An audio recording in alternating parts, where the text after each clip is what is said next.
Go to get your game on. Go for the beers. Go for the cheers. Go for the hit and the hits. Go for the stakes and the stakes. Go to get your parlay on. Go to get your party on. Go for the scene. Go for the screens. Go for the gallery. Go for the win. Go to Ocean. Visit theoceanac.com to plan your visit. Philadelphia fans, we're cut from a different cloth. Born into a brotherhood and bonded to our team for life. We believe anything is possible because we've witnessed the impossible. While we may be from different neighborhoods, come Sunday, we are one, and we will be heard. Pondley Hockey, official partner of the Philadelphia Eagles.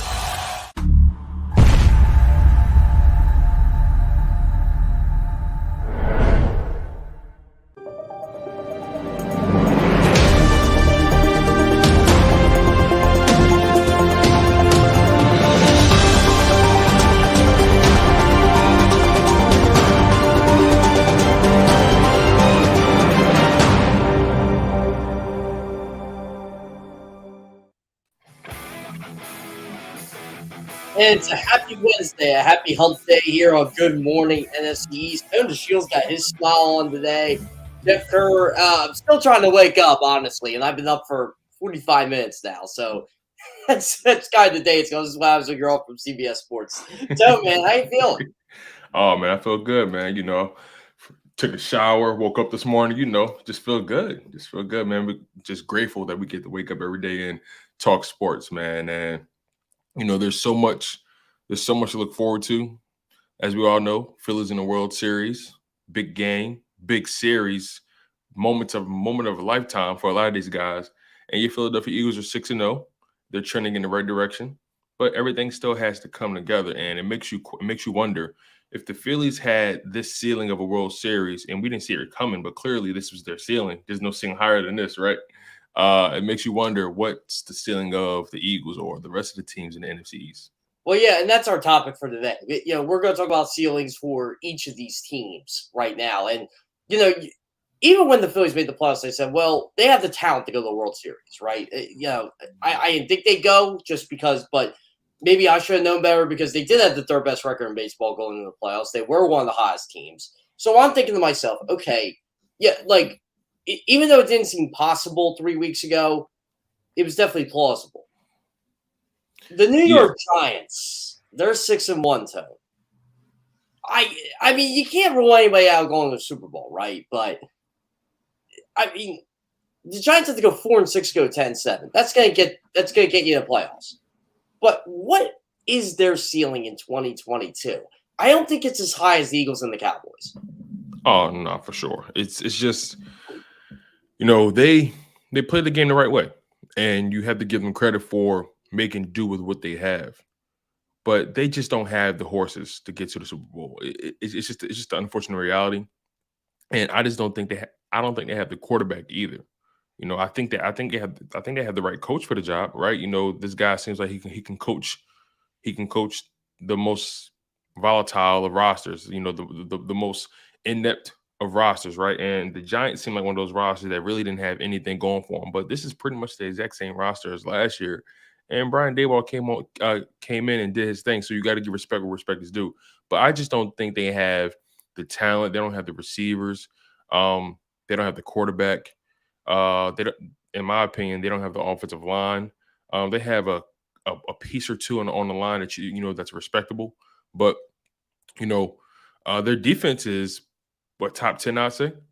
So they have the defense to be able to get there, but the offense has to catch up. And the personnel in their defense is banged up too. Like they're banged up at pass rush or banged up at cornerback. But this is how improbable the Giants' run is. They're the only team since the 1981 Saints to not have any receiver to have 200 yards after 7 games.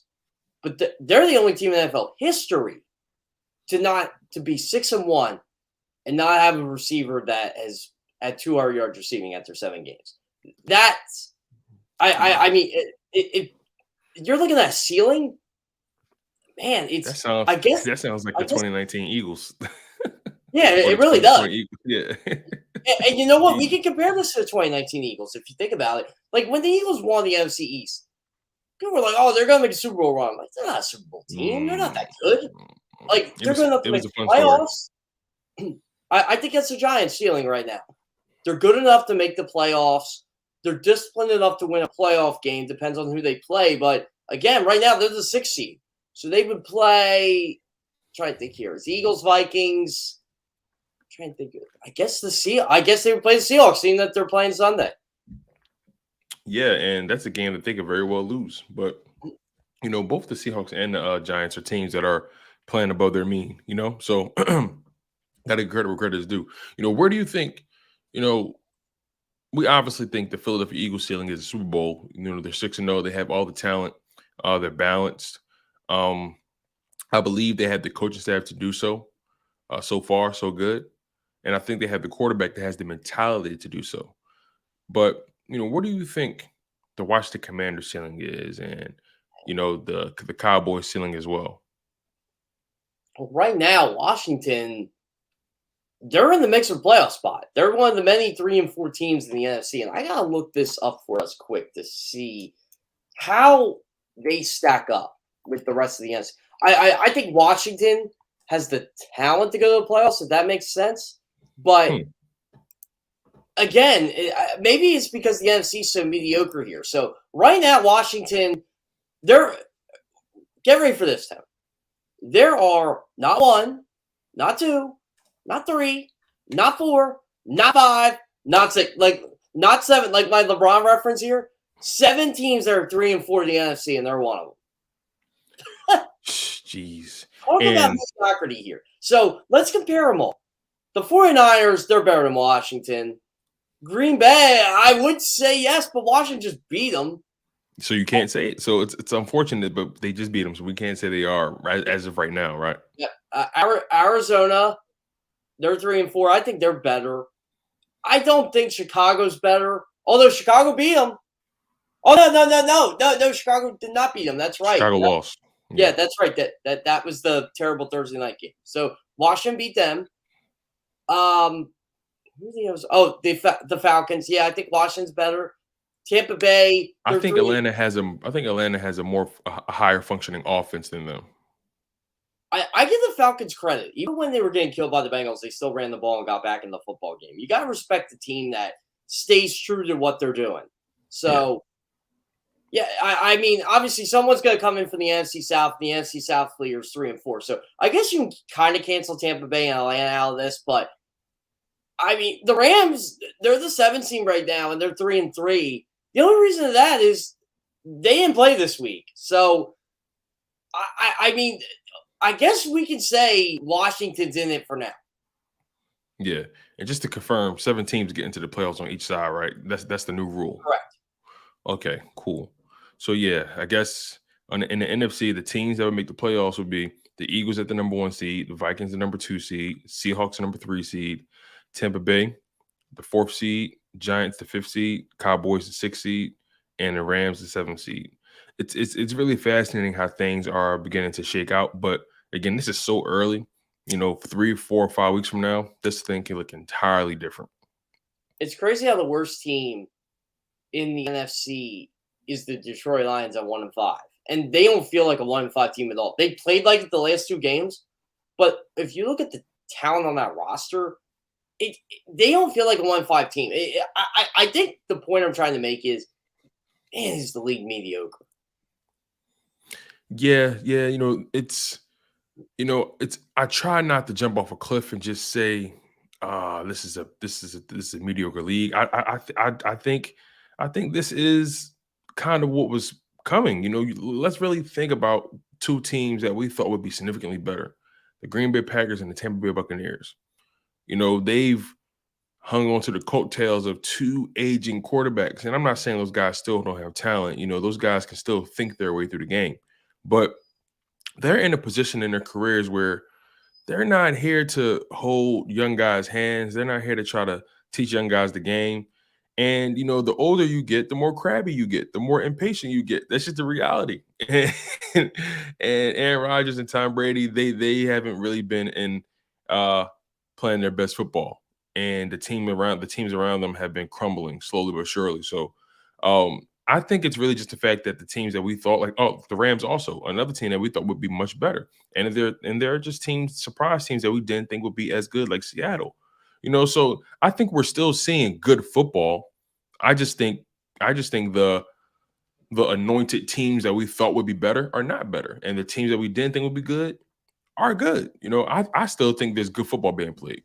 Well, the Buccaneers' problem is they just can't run the football. Period. Did you know this, Tone? They have the lowest rush average.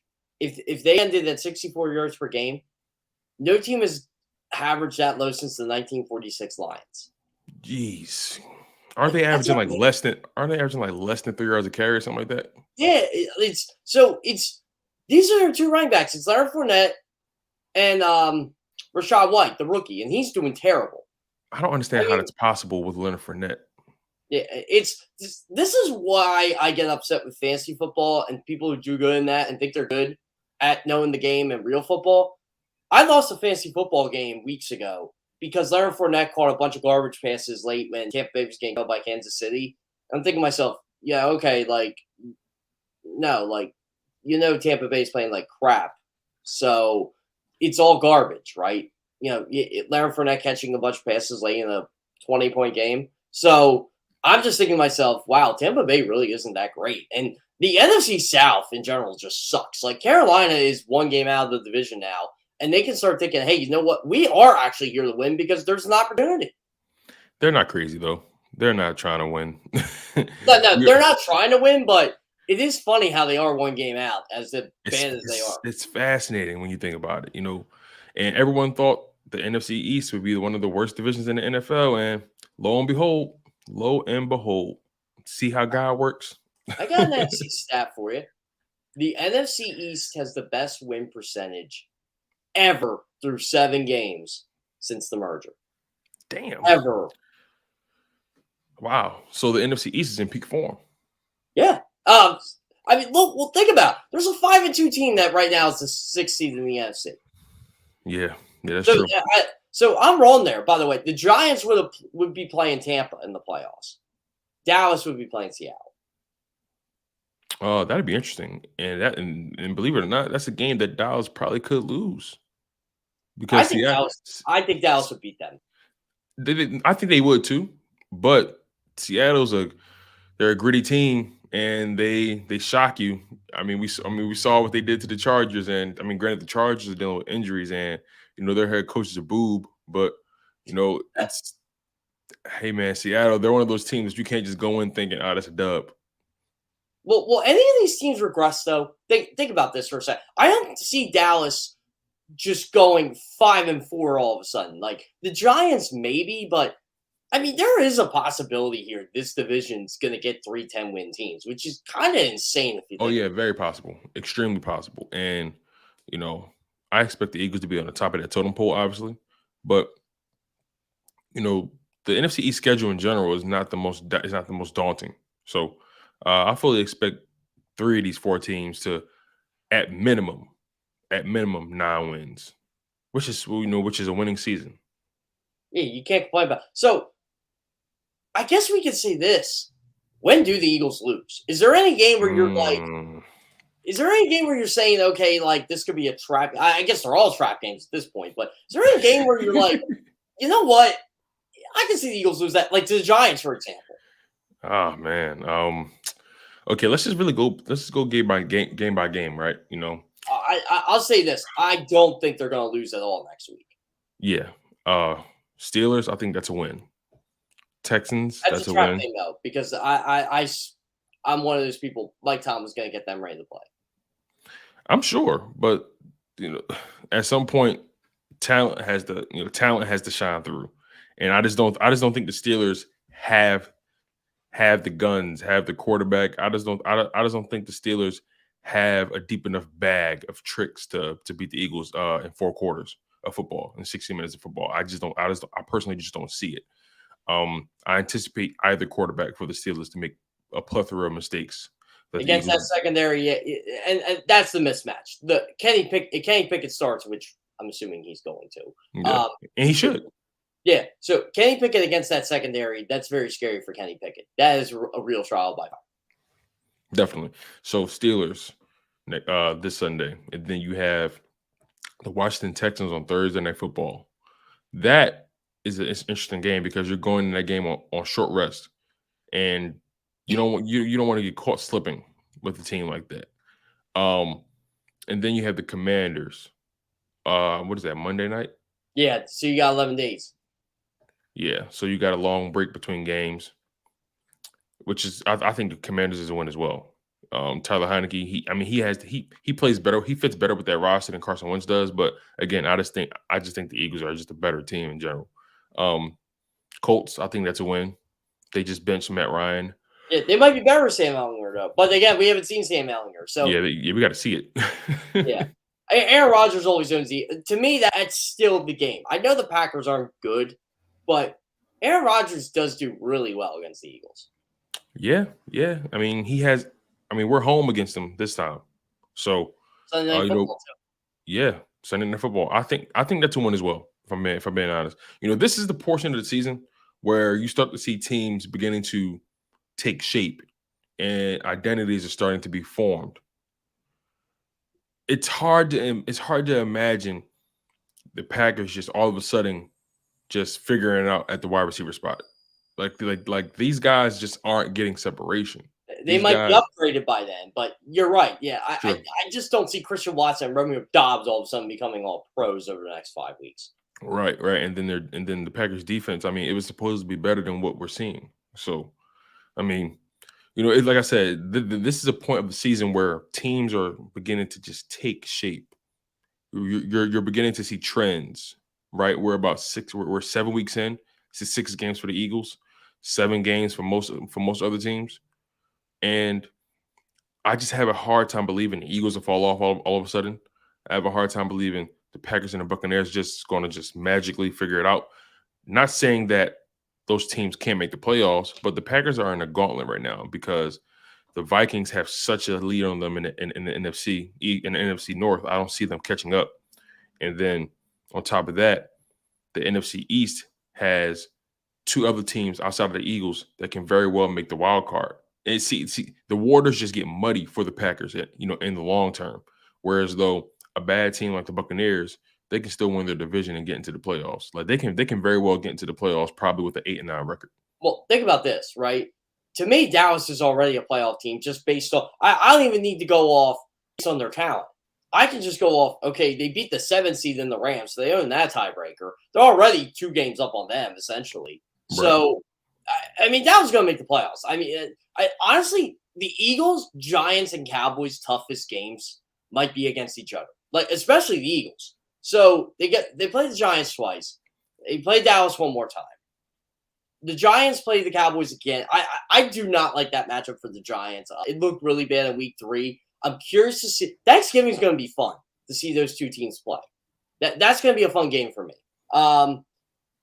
Both those teams might be really. It all depends how the Giants do against Seattle this week, but those 2 teams could come in there with like 8-9 wins. More than plausible. Oh yeah, without a doubt. Behind the scenes, we have our guy Kevin Borlard waiting very patiently, and I'm curious to hear, his perspective. I already know what he thinks about the Giants. We're gonna get him on anyway. And no curiosity involved, right? Maybe for you, not for me. I know what he thinks. He's probably thinking the Giants are gonna go to the Super Bowl, right? Hey, listen, man, we all can dream, right? Listen, you guys are locked in on Good Morning NFC East. He's Jeff Kerr. I'm your guy, Tone DeShields II. We have our guy, Kevin Borlard, coming up next. Keep it locked, you guys. Stay tuned. At Pond Lehocky, we've recovered billions of dollars for our clients, and we're confident we can do the same for you. With over 250 years of combined courtroom experience, we've helped over 100,000 injured clients obtain some of the largest settlements in Pennsylvania. One conversation is all it takes to help you and your family get back on track. If you've been injured in an accident, give Pond Lehocky a call. Go to get your game on. Go for the beers. Go for the cheers. Go for the hit and the hits. Go for the steaks and the steaks. Go to get your parlay on. Go to get your party on. Go for the scene. Go for the screens. Go for the gallery. Go for the win. Go to Ocean. Visit theoceanac.com to plan your visit. Go passionately. Go fearlessly. Go confidently. Go Birds! Go confidently towards your goals with First Trust, Philly's hometown bank for nearly 90 years, and the official bank of the Philadelphia Eagles. We're focused on getting you over the goal line. So go with conviction, go with trust, Go Birds! and go forward with us by your side. First Trust Bank, the official bank of Philadelphia dreams. Oh, and go Birds.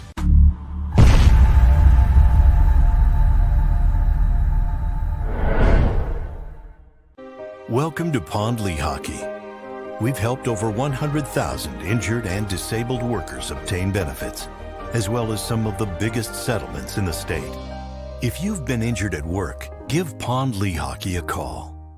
Score and save in southeastern PA and Delaware with Colony Pools this football season, and let the experts close your pool with a custom Merlin safety cover in green for the birds. And if you join our Winter Watch team, we'll give you another 20% off, and Colony Pools will handle it all. Keep your tiles on your pool, not in your pool. Fly with Colony right now, Birds fans. Visit flywithcolony.com. Jeff D'Ambrosio, Destination Downingtown's 5-day used car super sale.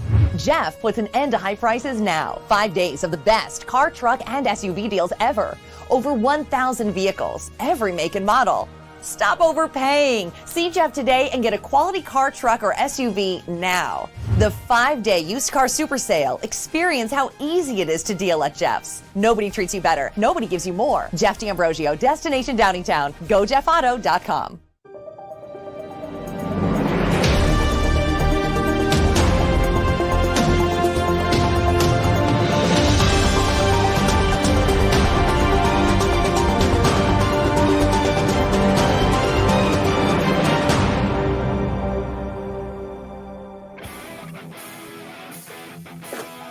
There he is, my man Kevin Boylard. He's got a smiling face on today, and I guess I'll let you announce your big news today, Kevin.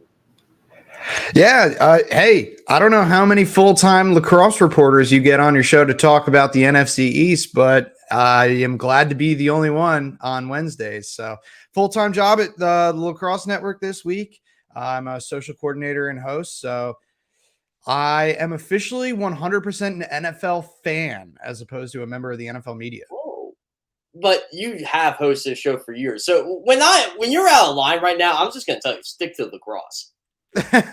Now you have that comeback on me, which is, I guess I didn't think about that, is now you have that trump card in every argument we ever get into about the Eagles and the Giants. Yeah. If I'm losing an argument, I'm just going to tell you, stick to lacrosse. It's a perfect get out of jail free card, honestly. So I have to ask you, though, we talked about this before you came on. With the Phillies making the World Series and everything, like when they made the playoffs, you're like, okay, yeah, 87 wins, but they weren't an 87-win team if you looked at their last couple months of the year, and you saw they had the talent to at least go to the World Series and potentially win it. The Giants, though, I think they have the talent to go to the playoffs. Depending on the matchup, I think they can win a playoff game. But what is their ceiling for 2022?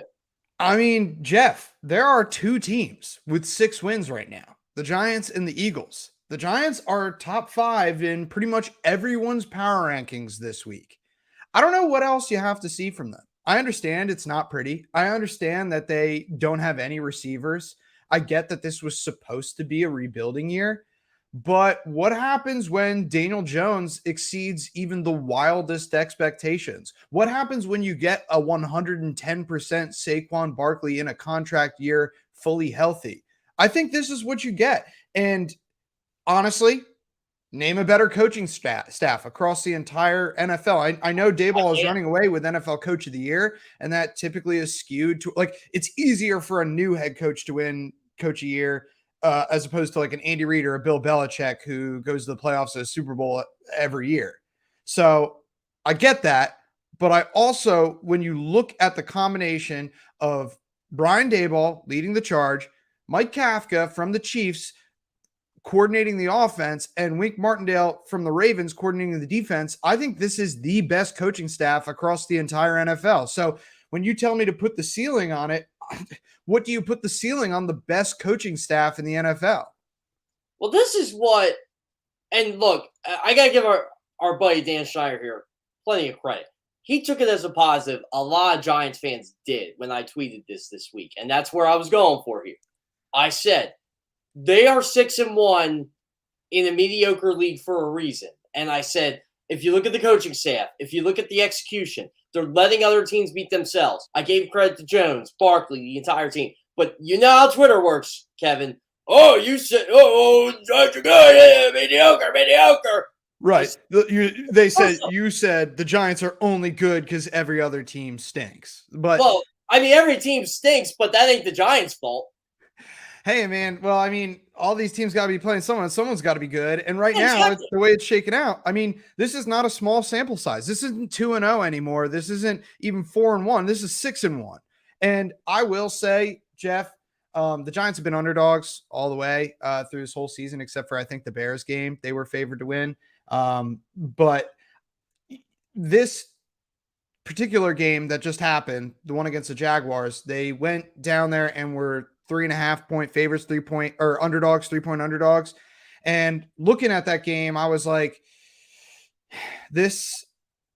I know the records don't align. Like, I know the Jaguars were 2-4 heading into it, and the Giants were 5-1. It just felt like a game the Jaguars should win.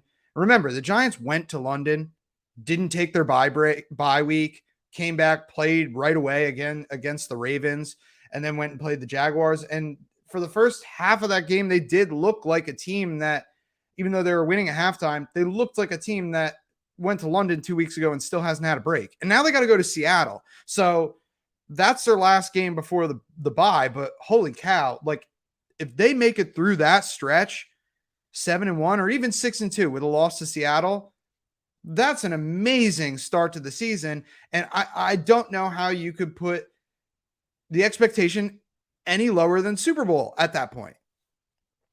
Okay, so this is what I'm thinking here. 6-2 is good. I mean, let's be real here. 6-2 is good. It honestly sucks for them. They're the 5 seed in the NFC East right now. That's what sucks. They need the Eagles to slip up to right now have a shot, because right now they're not playing until week 14. We don't know how the Eagles are going to look in week 14. We don't know how the Giants are going to look in week 14. I keep looking at it as, okay, they're both going to be really good. And the Giants may very well hand the Eagles their first loss based on how disciplined they are. I'm looking at it as just looking around the league. I think the Giants are good enough to win a playoff game in a very, very mediocre conference this year. That's my ceiling for them. Yeah, I mean, you look at the NFC and who's the big bad bully on the block? It doesn't appear to be the Packers or the Bucks. So who Seattle's leading the West. The Vikings are leading the North. Like, to me, it's a one division conference. It's the NFC East. And we were joking. I won't say joking, but half joking earlier in the season saying, oh yeah, the NFC East, like, how do they not get 3 teams in the playoffs at this point? Because we were kind of tongue in cheek about the Giants at that time. But now it really seems like not only are those 3 teams going to make it, I know it's still early, we're not even halfway yet, but those 3 could be the 3 best teams. Forget the seeding. They could be the 3 best teams in the NFC this year. I'm thinking about this too. I know it sounds crazy. I know it sounds far-fetched. It's probably not going to happen. The Washington Commanders are 3-4. They're right in the mix for that final playoff spot in the conference. Could we see all 4 NFC East teams get in? It's not. I was having a lot of fun with this, like when they first expanded the playoff to 7 seeds on each side. And last year, I remember everyone was saying, oh, the NFC West could do it. The NFC West, they're the team to watch for this. And it's funny because now they don't look so good. But I would love it if that happened. I mean, to me, I know you and I have talked about it countless times over the years, NFC East is the best brand of professional football. And I think the NFL, I certainly don't think they devised their playoff scheme to be like that, but if they got all 4 NFC East markets somehow into the playoffs this year, the NFL wouldn't be upset about that. By the way, the NFL, they're geniuses for adding this extra playoff week, because if we go to the old format here where it's 12 teams, the NFC's a wrap right now. Dallas they're not missing the playoffs. I'm sorry, they're not. They're 5-2 and they have the tiebreaker over the 7 seed right now. The Giants are probably a lot. I mean, for the playoff race to get interesting, the Giants or the Cowboys have to significantly slip up. I think the Giants would have slipped up by now. I don't know, Jeff. It's totally possible. I mean, you know as well as anybody, one injury, that's the only thing I'll say. When you ask me what the Giants' ceiling is, I'm saying it based on what I see from the team week in, week out. Now, that's going to look completely different if they lose either Saquon or Daniel Jones to injury. And that's also been the case for the last, everyone is looking at this like, oh, wow, look at the Giants. Look at Brian Daboll. Look what he's done. Like, okay, Joe Judge never had a healthy Saquon Barkley. And Daniel Jones has dealt with injuries and missed starts in every game of every season of his career. So have we just not gotten to that part in the season yet? Like where Daniel Jones takes a big hit, has to miss a couple of games. We saw him get the ankle injury earlier this year. He missed the second half of that Bears game, or he played wildcat. Yeah. He played. Yeah, exactly. But he didn't miss a game. So it's like, are we going to, I wonder how much is of that is, hey, it's now or never for these guys in New York. They're both looking at free agency next offseason. So if you're a little nicked up, like maybe in your third year, you take a game to get right. But now it's like, you kind of got to be out there. I don't know what level it is, for these. Saquon is dealing with a shoulder injury. He doesn't seem like the type that would not be on the field if he wasn't, if he was good to go, he would be on the field. But I don't know. You just wonder. It's like, is this team really that different, or do you just have a healthy Saquon and Daniel Jones for the first time ever? This is what concerns me about the Giants. Who the heck's catching passes right now? And here's a stat for you. I said this to Tone earlier.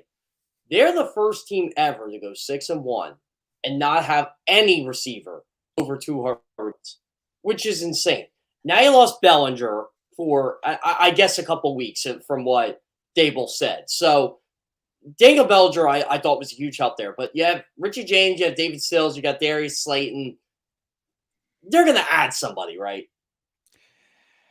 I would like them to, but will they? I don't know. They've said, or the beat writers have said all season, that the Giants aren't going to make any additions that's going to hurt them against the cap this year.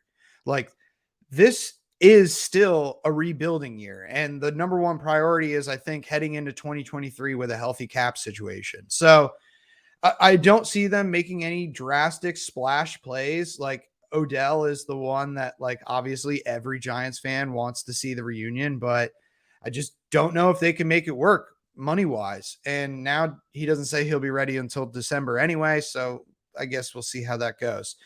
I'm not 100% worried about the wide receiver position. I mean, because they found a way to win without him the whole year to this point. And I think they piecemeal it really well at the tight end position. Sure, Bellinger is a tough loss, but Chris Myrick just stepped up and played just as well after Bellinger went down. So obviously you want him back in the fold, but I think that he does have more options than they're letting on. You saw some of that frustration boil over this past week with Daniel Jones yelling, catch the ball to Marcus Johnson. Marcus Johnson was running the number one wide receiver routes and getting the most snaps, and he didn't have a single catch. He dropped everything that was thrown to him. But again, they won by 6 points. Like, it was obviously you want to catch those passes.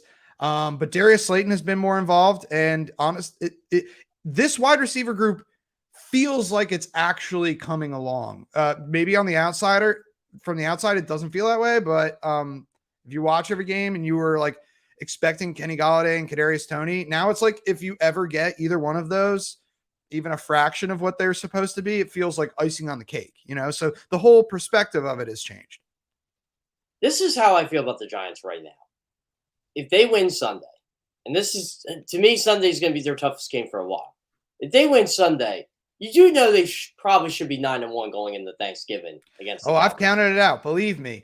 That's what I was saying about the Jaguars game. I was fully expecting the Giants to, all right, the luck's going to catch up to them. They lose. But the question is like, okay, do you turn that around and win in Seattle before the bye? And then in my mind, I'm thinking, very high likelihood that you're 5-3 with two straight losses heading into the bye. Maybe you have a different mentality towards the trade deadline. You maybe are more of a seller at that point. I'm sure there would be a chorus on the internet of people that would want them to trade Saquon Barkley at that point. And now it's completely different. Like, there's no, like, people are all in on Saquon, all in on Daniel Jones, want them to go out and be buyers at the trade deadline, go get a wide receiver. I don't know what Joe Shane is thinking, and I wonder if there's a little bit of difference between what he's thinking and what Brian Daboll is thinking, because Shane's out there every weekend, at the Alabama-Tennessee game or whatever, looking at the next best quarterbacks in next year's draft. That's his job, like Daboll's job is trying to win with what he's got. And so I wonder if there's a little bit of a like, yo, man, like we're pretty good. We got an opportunity right here, Joe. Like, come on, give me some weapons, man. Let's make a move. Let's swing some deals. How significant is the Evan Neal injury? It definitely hurts. When I saw it happen, I thought, that could be an ACL. Luckily, it's not as serious as it could be. But you don't want to miss him for any amount of time. He was just coming along too. Like he had that really bad outing against the Cowboys.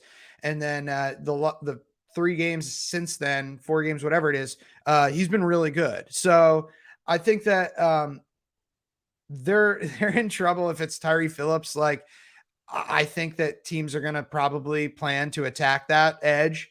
And luckily, they don't have the Cowboys for a little bit. So they've got some time to, because the Cowboys just ate them up with that pass rush. And I know that's on Thanksgiving, but we'll see. That's a terrible matchup for him too. I'm curious for Week 14 when the Giants do play the Eagles, but it's so long from now. That's what's, I think, tough about this division. We're going to be praising it until these teams actually play each other. The Giants, let's see when they play. They played Dallas Week 12. Then they got Washington Week 13. Eagles Week 14. Then the Commanders 15. What a weird schedule for them. Good point. And also when you're saying like, oh man, you're looking at these teams, like how can they not all 3 get in? Well, big reason is why they're all looking so good and the rest of the league is looking all like 500 is because the NFC East teams haven't really played each other. They've had this long stretch to start the season where they're allowed to, go beat up on the rest of the league basically. And then especially the Giants when, you're looking at 5 divisional games in the last 7 weeks of the season, that's going to decide your whole season. So you can be 9-1 maybe against going into that game against the Cowboys. But that's no guarantee that they're going to finish with a playoff caliber record because all of the divisional games at the end of the season, like it will shake itself out in those final 7 weeks. Do you think though, this is how can I word this gently? The league is mediocre and it's more mediocre than ever this year. I just see a lot of mediocre to bad teams. The Giants aren't one of them, but I see a lot of games and a lot of teams where I'm just like, you know what? This league stinks. Well, stinks compared to what, Jeff? There's no other NFL league, compare year over year. Did players just forget how to play? Are they not as good as they were last year? Are they not practicing like they should? Like there are teams that probably should be better, or are they not coached as well? Like there are games I watch, like Bengals, Falcons, for example. The Falcons are 3-4. They shouldn't be.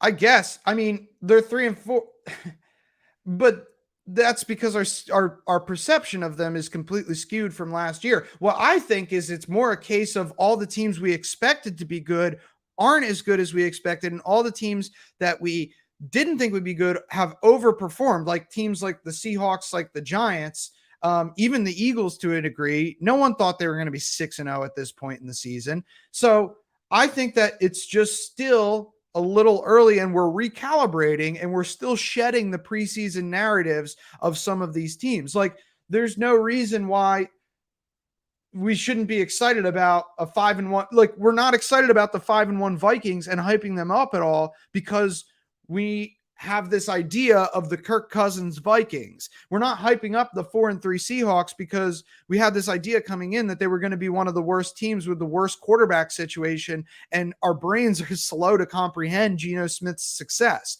So I don't think it's a mediocre league. I just think it's an unexpected outcome league, and especially in the NFC. I think the AFC has shaken out a little more predictably, but the NFC, it's all new teams, and teams like the Saints, which you thought were going to be good, have underperformed. The Cowboys, even though they're 5-2, like, we thought they were going to dominate the NFC East. They're in third place. So Packers, Bucks. So it's just Rams. Goodness. It's like, there's a bunch of teams that are probably good when we get down to it. You know what I mean? Like, they'll probably go on a run. One of those teams is going to go on a run and be the team that we expected them to be.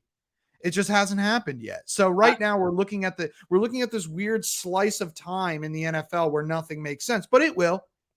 I'm looking at it as, okay, it's the Chiefs, the Bills.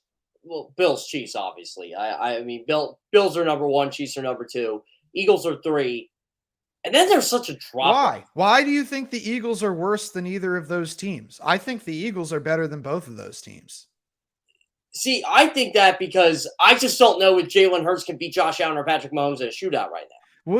Why do you I mean, I guess, but like, who's to say it's even how going loaded to be a those teams shootout, are? Jeff? The Like, Eagles defense, think about is this. it? Think about Their this. defense Look is how loaded insane. those teams are across the board. I actually think the Eagles would give the Chiefs a game because I don't think the Chiefs have a great defense. You've watched the Philadelphia secondary. What makes you think that that would be a shootout? Who's getting into a shootout with the Eagles? Like, they've got the best secondary in the league. I'm just looking at it as it's Patrick Mahomes. The guy just look, the 49ers defense supposedly this all-world defense, he just put them to shreds. Yeah, I guess. I mean, they're banged up, but still, it's Mahomes to me. I'll give you that, I guess, and Josh Allen too. But Josh Allen's had, he had a couple of games this year that weren't like, oh my goodness, he's Superman on an NFL field. So I don't know. I to me think the Eagles are the number 1 team. I think, again, it's all these preconceived notions. Everyone before the season was saying Chiefs and Bills, Super Bowl, AFC championship, rematch, whatever, like between those two teams. And no one expected the Eagles to be leading the NFC East. But if you watch the games, like, the Eagles have not showed like an ounce of weakness, have they? I mean, I guess they've got a better. That's why I would give the Eagles a shot, because I don't think there is a weakness on that team right now. I'm just looking at it as, okay, what's going to happen when they face Josh Allen, when they face Patrick Mahomes, and they're going to face him at a neutral site. The only they're going to face him is the Super Bowl. You know what I think? I think it's more like, what's Josh Allen, what's Patrick Mahomes going to do when they have to face the Eagles defense, man? Like, I don't know, man. I just am not like, I understand. I'm seeing like, I'm totally with what Tone's dropping in the chat. I don't know if you see it, but he's saying like, it's a QB driven league, and the Bills and the Chiefs are QB driven teams. Therefore, but here's the thing. This is why I get tired of if this guy gets hurt. Well, they're not hurt. They're not hurt right now. They're not hurt. That's what bothers me. No, they're not hurt. If is the worst word in anything. If I agree. My aunt, you know what? She'd be my uncle. So I get tired of hearing about it. If. No, Patrick Mahomes and Josh Allen are by far the 2 best quarterbacks in this league. The Bills are absolutely loaded. If you look at that roster, they are from top to bottom in every single position. How do you score out the Bills secondary? Oh, and by the way, their best player still isn't available. Think about it. On their defense. He's not going to be available the rest of the year. The Bills are stacked. I'm sorry. They are. I guess so, but so are the Eagles, man. And like the Eagles look like a more balanced team, in my opinion. But The Eagles are deeper. I think the Eagles are deeper than the Chiefs. This is where I don't think the Chiefs are going to the Super Bowl. I don't think their defense is good enough, if we want to be quite honest. I think Patrick Mahomes can lead them there, personally. But you got to beat the Bills in Buffalo. The Bills got the pass rush. They got a much better offensive line than people give them credit for. The Bills have an underrated running game, but by the way, they're going to add a running back at some point. This is how I feel. Like, it's Chiefs, Bills, and then everybody else. The Eagles got to go in there and show people they can do it. I think they're talented enough to do it, but can they actually do it? And yes, it is going to be a shootout. You're going to need 30 points to beat the Kansas City Chiefs and Buffalo Bills. Bottom line. So what? The Eagles have one scare, right? They've had one scare this year, right? Do you want to call it a scare? What was the scare? Arizona, Dallas? That's what I'm saying. Like, what was yeah. the scare? Like, I would say the Cardinals game was the closest they've even come to having a full 4-quarter game, you know? Yeah. I just get tired of hearing the narrative. Well, the Bills can't do it. No, the Bills are better than the Eagles. Let's be realistic. Just because the Eagles are 6-0 doesn't mean they're the best team in football. I'm sorry. I'm not saying it's just because they're 6-0. I'm saying the nature of their wins. Like, dude, explain the Dolphins loss. You know what I mean? Like, they were getting trounced by the Ravens and had to come all the way back in that game. Because they made stupid mistakes. That's the thing I like about the Eagles. They're like the Giants. They don't make those mistakes. They don't have Jalen Hurts forgetting to spike the football or not getting it out to spike the football. They don't have guys missing field goals. That's what I like about that team. This is why I think Eagles are as good as they are and why they should be in the Chiefs-Bills conversation. I just need to see them do it, which we won't this year, unfortunately. So do you think that there's any chance, whether it's the Eagles or anybody or are the Eagles the only team in the NFC that has a chance to beat either the Bills or the Chiefs in the Super Bowl? Dallas can because of their defense. I think so too. Like, we've seen one game now with a healthy Dak Prescott, and like, he looked pretty good. So I know it was against the Lions, but like, that was a team that everyone before the season was kind of hot on. They've got a defense. They've got pass rush. This is why I get upset. Like, everybody looks at this through their fan-colored glasses, which is fine. But I watch the Chiefs every week. I watch the Bills every week. I can tell you right now what their weaknesses are, personally. I think the Bills can run the ball very well. I think they're way too dependent on Josh Allen, but they don't have to be. But when you look at Stephon Diggs, Gabe Davis, Isaiah McKenzie, Khalil Shakir, Dawson Knox, it's like the Eagles, honestly. Who stops the Eagles? Devonta Smith, Dallas Goedert, A.J. Brown, Wes Watkins. I think that's why the Eagles are as good as they are, because they're just deep everywhere. But this is where I'll just say this. If the Eagles were to face Chiefs and Bills in the Super Bowl, which is going to be ironic because if they do go to Super Bowl, it probably won't be them, just because that's how the NFL works, right? Right. It'll be two teams that are 3-3 right now. Yeah, or the Bengals. Yeah. So I just keep looking at it as, okay, the Eagles got the edge of the offensive line and the defensive line. And it's formula for success. I guess. I mean, what are the Eagles doing at the trade deadline? Is there any buzz? They going either way? Buying, selling? I'd like to see them get a pass rusher. I don't know who they get. I mean, I know they probably called about Brian Burns, but why would Carolina just give up a really good player like that? I don't know. Like, to me, Kareem Hunt or Robert Quinn would be fun. Kareem Hunt would be more than ideal for this football team. Do you see any of those other Panthers ending up in the NFC East? It's a good question. Or just a fire sale, and I'm like, wait, like anyone could end up in I mean, somewhere. Do the Giants still pick like the Panthers crop? Like, do they want DJ Moore? Is he available? Hey, fans would love DJ Moore. I just think that the Giants look at his contract. You know what? DJ Moore would be a perfect fit in Philly. He's already a Philly guy. He went to Strawberry Mansion. Yeah, and the Eagles. He's not going to the Eagles, by the way. The Eagles they're loaded up receiver. They don't DJ Moore would be a great third receiver for you. Yeah, exactly. Maybe fourth receiver the way they're going. Right. I honestly would like to see him get a pass rusher. If we're gonna be honest, maybe some more depth at corner, but again, it's the same thing. Vontae Maddox is your slot corner. I just put the Chiefs and the Bills on pedestal above everybody else until someone else knocks them off their perch. I'm still not convinced the Bengals were better than either of those teams last year. I mean, they did get knocked off their perch. The Chiefs have 2 losses and the Bills have 1. And I know one of the Chiefs' losses is to the Bills, but the Chiefs lost to the freaking Colts, man. Yeah, how did they? Matt Ryan. Again, They still had Matt Ryan. Too. They made Take them off the pedestal, bro. They made mistakes too. Oh, by the way, the Chiefs kicker wasn't healthy that game. Oh, yeah. And Matt Ryan took advantage. Matt Ryan. By the way, I gotta ask you, what do you think of the Matt Ryan benching? Don't you think it's kind of hilarious that they already gave up on the guy? Honestly, it's kind of what does that mean about Wentz? Seriously, like he might not be starting anymore. Honestly, it's crazy because you think about like how they have bounced around from quarterback to quarterback ever since Luck, and it really actually makes you kind of deeply appreciate Phillip Rivers because he had success and they went to the playoffs, right? Yeah, they didn't win, but they went to. They almost beat the Bills in that game too. They had a shot to beat the Bills late in that game, right? And when you look at like, okay, they've done it 3 years in a row, brought in big name quarterbacks, and it's like Matt Ryan already benched. Carson Wentz only made it 1 year, but now you look at that 1 year much differently after seeing the Matt Ryan situation.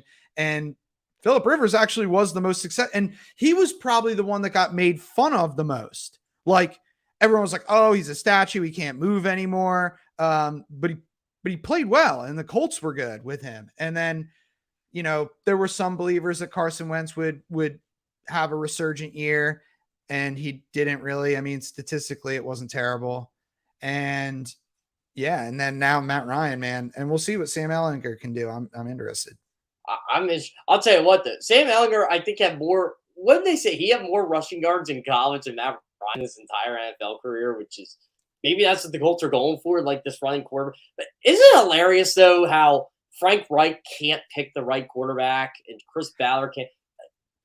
Aren't there? Well, that's the thing is, I thought was shocking. Even like a week before, or maybe it was 2 weeks before, they made the decision on Matt Ryan. I saw like they announced like Frank Reich was demoting Nick Foles to 3rd string quarterback. Which one I thought that was wild because Nick Foles is his guy, and it was like Sam Ehlinger is now the backup, and I was like, Sam Ehlinger, what? Like, I mean.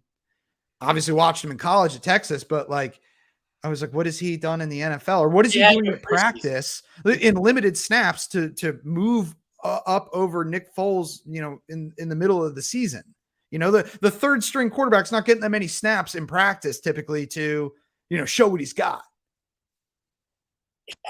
I just don't understand the Colts logic at all, honestly, when it comes to quarterback decisions. And didn't Jim Irsay just say a couple days ago that like Matt Ryan's like Peyton Manning or something like that, or he leads like Peyton Manning, then you bench him 48 hours later?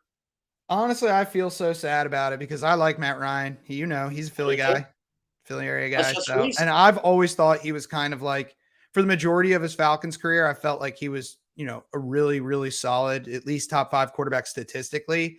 And now I think you're going to look at his career really strangely because, he's got a ton of yards, got a ton of touchdowns, got an MVP, a Super Bowl appearance. Like that, he is like a couple of plays away from like a completely differently talked about career.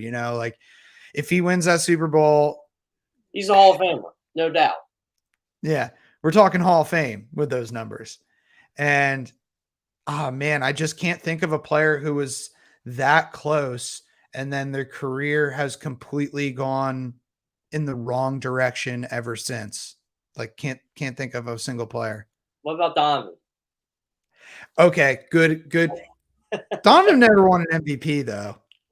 No, but he was close a couple times. He had MVP caliber years for sure. He was among the best. I think he was victim of Peyton Manning's really, really good at football. Yeah, it was like, but like 2004, 5, that era, it was like Brady, Peyton Manning, and actually probably not even Brady at that point because people still thought he was a system quarterback. But like Peyton Manning and Donovan McNabb were like the 2 most prolific passers. Yeah, like the primetime guys were like the guys you wanted to see on Monday Night Football every week were Peyton Manning, Donovan McNabb, Dante Culpepper. And it was funny how they always would put McNabb and Culpepper on against each other in primetime.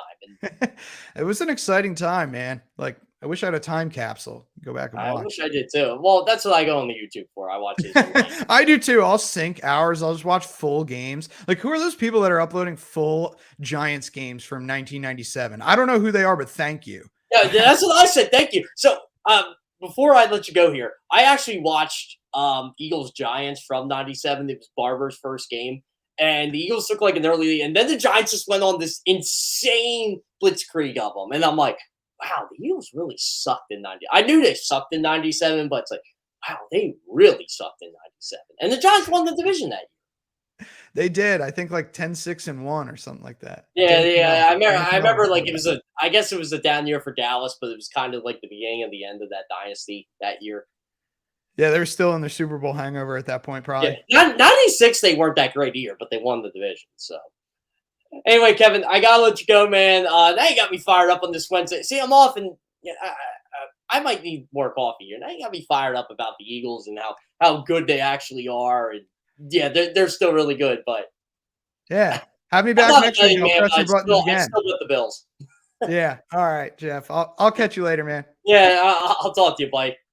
Thanks, man. I got to correct myself here. Matt Ryan went to Penchar, not Westchester East. I'm getting him and Matt Stroud mixed up here. I should know this as a big Southeastern PA football guy. So, but yeah, I mean, it does beg the question. Like, the Eagles are right there with the Chiefs and the Bills, but can they actually beat them?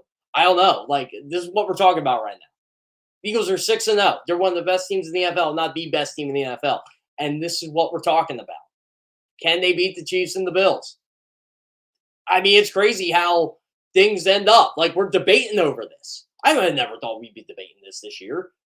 I mean, it's Chiefs, Bills, Eagles, whatever order you want to put them in. I personally would. I'd still put the Bills number one. I think Eagles and Chiefs are right there too. Eagles have much better defense than the Chiefs, so you probably do put the Eagles at 2 there. But again, this is what's interesting to me. If they would play one of these teams in the Super Bowl, can they win? I guess it's like the Phillies playing the Astros right now. Can they beat them? I mean, anything can happen. The Eagles have the defense to do it. They definitely have the offensive line to do it. And in my mind, they have the quarterback to do it. But we'll see. I mean, it's going to be interesting for sure. After those 3, though, who's 4th? Is it Dallas? Is it? Is it the Bengals? The Ravens? I think I'd go Dallas 4. And I think I'd go Cincinnati 5. Giants 6, Ravens 7, Jets, where do you put them? 8? Are the Jets higher than the Ravens? Probably. Man, it's tough. It is so tough to rank NFL teams these days. Thank God I don't have to do it. Thank God I can just say, okay, Chiefs, Bills, Eagles, Cowboys, and we'll call it a day. So, in whatever order you want. That's the beauty of it. Again, fun show today. I got to thank my man, Tony DeShields, getting me fired up in the chat room back there. He's probably laughing right now. He'll be laughing the moment he comes. So we'll continue this debate tomorrow, my friends. But we got First 365 with Jody McDonald and John McMullen. Oh, I'm already laughing at the comment. Tone's already said, man, I love you, Tone. You know I love you, man.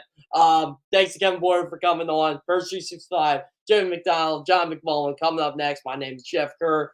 Writer for CBS Sports and the host of Good Morning NFC East. Once again, guys, have a good day. Go to get your game on. Go for the beers. Go for the cheers. Go for the hit and the hits. Go for the stakes and the stakes. Go to get your parlay on. Go to get your party on. Go for the scene. Go for the screens. Go for the gallery. Go for the win. Go to Ocean. Visit theoceanac.com to plan your visit. Philadelphia fans, we're cut from a different cloth. Born into a brotherhood and bonded to our team for life. We believe anything is possible because we've witnessed the impossible. While we may be from different neighborhoods, come Sunday, we are one. And we will be heard. Pond Hockey, official partner of the Philadelphia Eagles.